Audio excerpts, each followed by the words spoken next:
Hi, in this video we will see working with test mandates while test execution.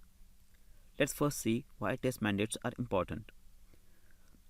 While working in a multi-user workspace environment, several testers execute the same tests simultaneously.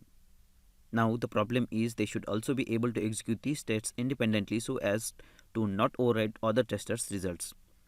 To overcome these situations, we have to divide execution list into smaller packages for individual execution. You can facilitate this by working with test mandates. In this case, each tester creates a test mandate in their own workspace and link it to a test object. Now let's see how we can create a test mandate.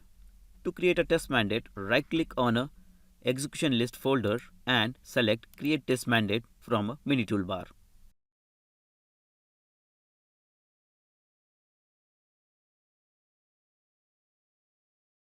To link your test object to a test mandate, drag and drop the respective test object onto the test mandate.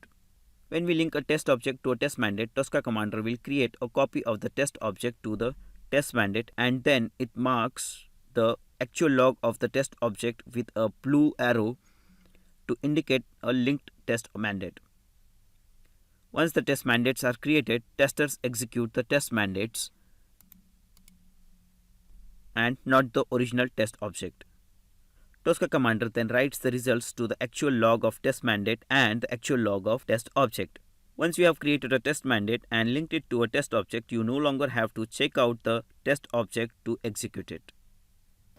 Thanks for watching this video. Subscribe to the Tricentis Academy channel to get the latest tips, tricks, and tutorials to help you best utilize Tricentis' continuous testing platform.